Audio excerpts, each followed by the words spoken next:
Sejak manusia pertama kali belajar bertahan hidup, satu hal tidak pernah berubah. Kita selalu menciptakan cara baru untuk saling menghancurkan. Dari sekedar batu yang dilempar dengan tangan kosong, hingga senjata modern yang mampu menghapus satu kota dalam hitungan detik. Dan yang paling mengerikan, teknologi itu terus berkembang, lebih cepat dari yang pernah kita bayangkan. Di video ini, kita akan menelusuri perjalanan paling gelap dalam sejarah peradaban manusia. Bagaimana senjata berkembang, dari alat berburu sederhana menjadi mesin pemusnah massal yang bisa menentukan nasib dunia. Kalau kamu suka konten sejarah, misteri, dan fakta mengejutkan seperti ini, jangan lupa subscribe, like, dan share ke teman kamu. Semoga yang menonton video ini selalu diberi keselamatan dan dijauhkan dari segala konflik. Sekarang, kita mulai dari awal sekali. Jauh sebelum ada kerajaan, jauh sebelum ada tulisan. Kita mulai dari zaman batu. Zaman batu, awal kekerasan manusia. Banyak orang membayangkan senjata zaman batu itu primitif dan tidak berbahaya. Padahal kenyataannya, justru disinilah fondasi kekerasan manusia dibangun. Batu dan ketapel purba. Ratusan ribu tahun lalu, manusia purba sudah menggunakan batu sebagai senjata. Bukan sekedar dilempar sembarangan, tapi dengan teknik, kekuatan otot, dan akurasi yang terlatih. Dengan tubuh yang jauh lebih kuat dari manusia modern, lemparan batu saja sudah cukup untuk memecahkan tengkorak. Murah, sederhana, tapi mematikan. Itulah senjata pertama umat manusia. Tombak, teknologi berbulu yang mengubah segalanya. Kemudian muncul tombak, senjata yang bisa digunakan dari jarak dekat maupun dilempar dari jauh. Beberapa tombak kayu tertua yang pernah ditemukan di Jerman diperkirakan berusia 300.000 tahun, lebih tua dari Homo sapiens modern. Artinya, sebelum manusia seperti kita ada, teknologi berburu dan membunuh sudah lebih dulu berkembang. Atlatl, pengungkit mematikan. Sekitar 17.000 tahun lalu, manusia menciptakan atlatl, alat sederhana yang berfungsi memperlancar jangkauan lemparan tombak.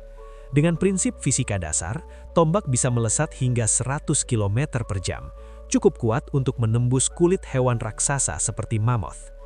Ini bukan lagi sekedar alat bertahan hidup, ini adalah bukti bahwa manusia mulai memanfaatkan ilmu untuk membunuh lebih efektif. Pisau obsidian, ketajaman yang mengerikan. Lalu hadir senjata paling mengerikan di zaman ini, pisau obsidian. Terbuat dari kaca vulkanik alami, ketajamannya bahkan bisa melampaui pisau bedah modern. Luka yang dihasilkan tidak rapih, melainkan robek, sulit berhenti berdarah, dan sering berujung kematian perlahan. Di Mesoamerika, obsidian dipasang pada pedang kayu bernama makwahito, bukan untuk membunuh cepat, tapi untuk mencabik lawan sedikit demi sedikit. Di titik inilah, satu hal menjadi jelas. Bahkan tanpa teknologi canggih, manusia sudah menjadi predator paling berbahaya di bumi. Zaman perunggu, saat teknologi masuk ke medan perang. Memasuki zaman perunggu, arah sejarah mulai berubah. Perang tidak lagi ditentukan oleh siapa yang paling kuat secara fisik, melainkan oleh siapa yang paling unggul dalam teknologi dan strategi.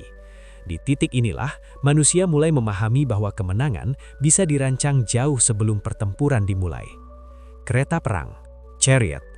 Debu yang terlihat di kejauhan pada masa itu seringkali bukan pertanda badai, melainkan kereta perang yang melaju cepat menuju medan tempur. Kendaraan ringan ini biasanya diisi dua orang, seorang kusir untuk mengendalikan kuda dan seorang pemanah atau pelempar lembing sebagai penyerang.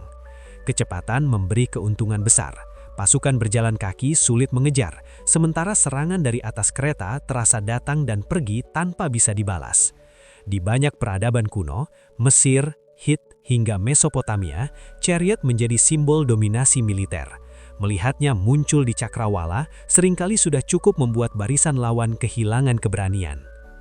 Pedang Kopesh Mesir. Berbeda dari pedang lurus pada umumnya, Kopesh memiliki bentuk melengkung seperti sabit. Desain ini bukan sekedar estetika, lengkungan tajamnya memungkinkan prajurit mencabik perisai lawan, mengait lengan atau kaki, lalu melancarkan serangan akhir saat musuh kehilangan keseimbangan. Karena efektivitas dan maknanya, banyak Firaun digambarkan memegang kopes dalam relief dan lukisan dinding. Senjata ini bukan hanya alat perang, tetapi juga lambang kekuasaan yang menegaskan posisi raja sebagai pelindung sekaligus penakluk.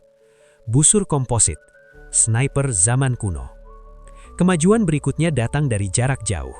Busur komposit dibuat dari perpaduan kayu, tanduk, dan urat hewan, material berbeda yang digabung untuk menghasilkan tenaga lentur jauh lebih besar. Walau ukurannya relatif kecil, daya tembusnya mampu menembus zirah perunggu dari jarak yang tidak terjangkau busur biasa. Keunggulan lain adalah fleksibilitas. Busur ini efektif digunakan sambil berkuda, memungkinkan serangan cepat yang sulit diprediksi. Selama berabad-abad, senjata inilah yang mendominasi pertempuran jarak jauh dan mengubah cara pasukan bergerak di medan perang. Trisula. Pada awalnya, trisula hanyalah alat sederhana untuk menangkap ikan. Namun ketika dibawa ke peperangan, 3 ujung tajamnya menciptakan luka yang sulit dilepaskan tanpa memperparah cedera.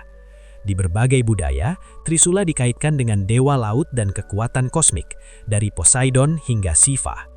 Perubahan dari alat nelayan menjadi lambang kekuasaan menunjukkan satu hal penting. Di zaman perunggu, senjata mulai memiliki nilai psikologis dan spiritual, bukan sekedar fungsi membunuh. Pada akhirnya, zaman ini menandai pergeseran besar. Perang bukan lagi sekedar benturan tenaga manusia, melainkan hasil dari perhitungan, desain, dan pengetahuan. Abad Pertengahan, era penghancuran besar. Memasuki abad pertengahan, perlombaan teknologi terus berlanjut. Benteng dibangun semakin tinggi, armor ditempa semakin tebal, dan manusia kembali mencari cara baru untuk menembus pertahanan itu. Greek Fire. Salah satu senjata paling ditakuti di laut adalah Greek Fire milik Bizantium. Cairan mudas berbahaya ini dapat disemburkan ke kapal musuh, dan yang membuatnya mengerikan, api tersebut tidak padam oleh air, bahkan bisa semakin menyala. Bagi pelaut yang terjebak di kapal kayu, hampir tidak ada jalan keluar. Resep pembuatannya hilang ditelan sejarah, dan mungkin hilangnya pengetahuan itu justru menyelamatkan banyak nyawa di masa setelahnya. Warhammer. Ketika armor logam menjadi semakin kuat, pedang mulai kehilangan efektivitasnya. Sebagai jawaban, muncul Warhammer, senjata yang tidak berfokus menembus, melainkan menghancurkan dari dalam. Pukulan keras bisa merusak tulang dan organ, meski baju besi terlihat masih utuh. Ini menandai perubahan brutal dalam logika perang, bukan lagi melukai permukaan, melainkan melumpuhkan tubuh di balik perlindungan. Trebuchet dan mesin pengepung. Di skala yang lebih besar, pertempuran beralih ke penghancuran kota. Trebuchet mampu melontarkan batu raksasa melampaui dinding benteng. Kadang-kadang bukan hanya batu, tetapi bangkai hewan atau benda terkontaminasi yang menyebarkan penyakit di dalam kota. Perang kini menyasar seluruh populasi, bukan hanya pasukan bersenjata. Fire Lance, awal senjata api.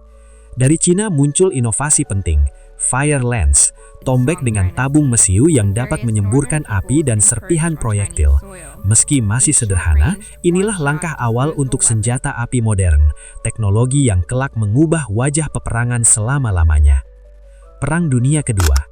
Jika Perang Dunia Pertama menunjukkan kekuatan industri, Perang Dunia Kedua memperlihatkan bagaimana ketakutan dijadikan senjata. Katyusha dan V-2 roket. Peluncur roket Katyusha menebar teror melalui suara ledakan beruntun yang datang sebelum pasukan sempat bereaksi. Sebaliknya, V-2 roket justru mematikan karena datang tanpa peringatan, jatuh dengan kecepatan tinggi sebelum terdengar suara apapun. Teknologi roket membuka jalan menuju perang jarak jauh modern.